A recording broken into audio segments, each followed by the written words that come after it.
not joking. All my guys, them know me.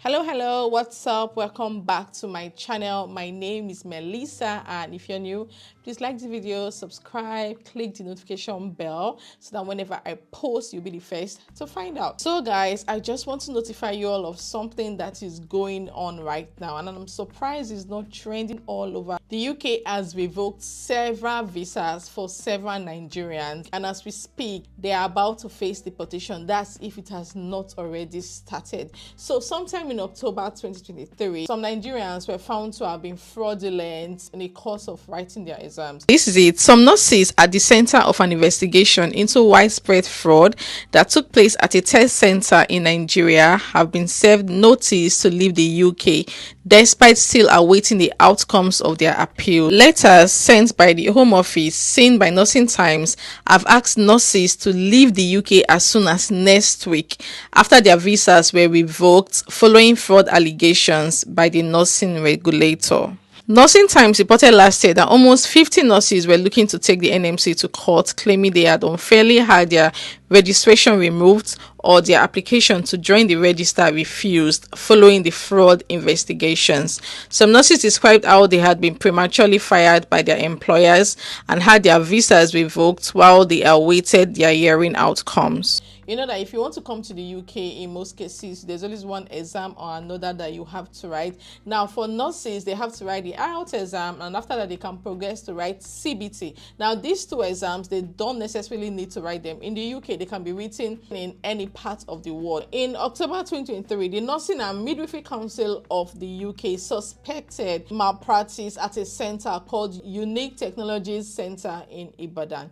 And that gets me thinking, I don't understand. I've never written CBT before. So if you've written CBT and you're watching me right now, who are your invigilators? Who are the people invigilating the exam? How is it done? Because I mean, for a center to be approved to write such an important exam, I would want to believe that such center has undergone thorough scrutiny before, giving license to be able to hold such an exam. So how is it that malpractice can actually take place in that kind of center? I just don't understand it. So if you've ever written CBT, you can share in the comment section, like, how possible is that? Like, how is that possible? Are your invigilators Nigerians or foreigners that come to Nigeria to organize such exams? How exactly is it done? Because a lot of questions really need to be answered. Now, they suspected fraudulent acts in this particular center. Now, after reviewing data, NMC realized that 48 nurses fraudulently passed the exam.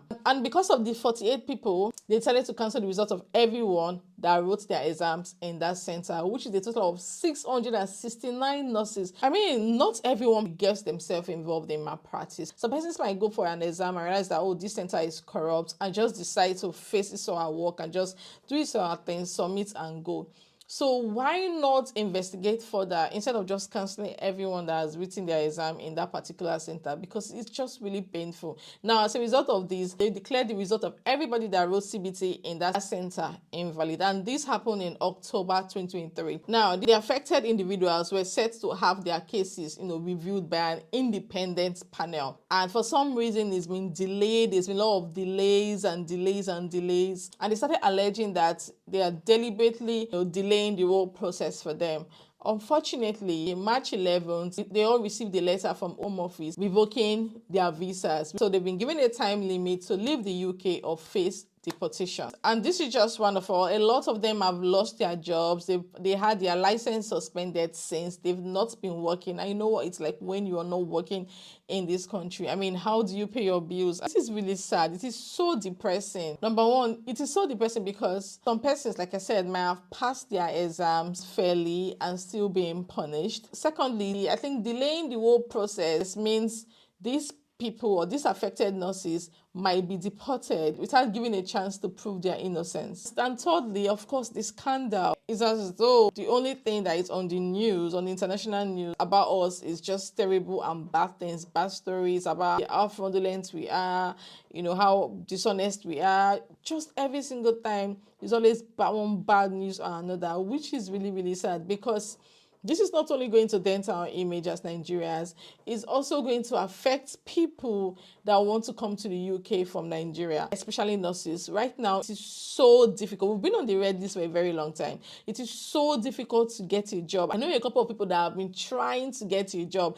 Unlike in the past, I mean, in 2019, I remember at the time, people were coming to the UK fully sponsored. So you will need to write your exams yourself. And when you finally pass all of your exams, they will refund every single penny that you spent, down to like, I think your first 3 months or your first 2 months or your first month accommodation. But now nobody does that anymore, because number one, we've been on the wait list for a very long time. Number two, they are not even actively recruiting people from some certain countries, which of course Nigeria happens to be one of those countries. So now it's even going to be way tighter, a lot more difficult. It is very painful. Is that it's all clear that the UK is really struggling with the healthcare system. I mean, my vitamin D is very low. Just today, I missed my appointment because I had some issues.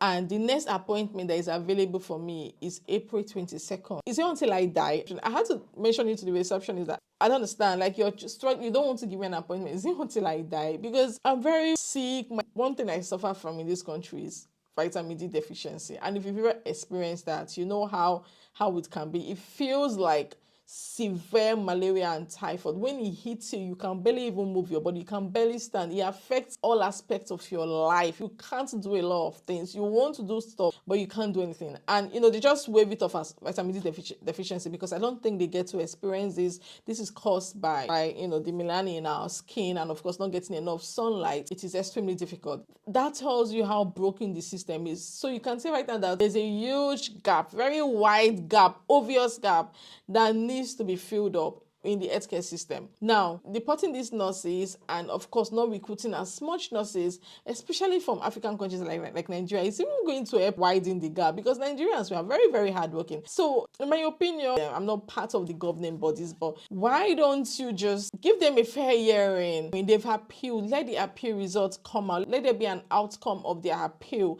before deciding on the next line of action. Like I said, some people might be innocent, so it might be a thing of maybe asking them to write an exam or something. I don't know. I really do not know how these things work, but it's just really sad. It's painful. It's heartbreaking, seeing someone go through this. And some of them are probably eligible for ILR, but I mean, this is the sad outcome, and I don't even think they will ever be able to come to the UK to practice.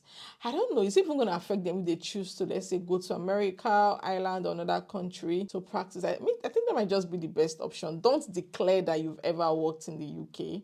I don't know. Let me not say what I don't know. I don't know, but wherever it is, I just really wish them the best, because this is really sad. So what do you think about this content in the comment section? Do you think the UK is being fair by revoking their licenses without hearing the outcome of, their appeal, or you think they are doing the right thing? Let me know, of course, in the comment section.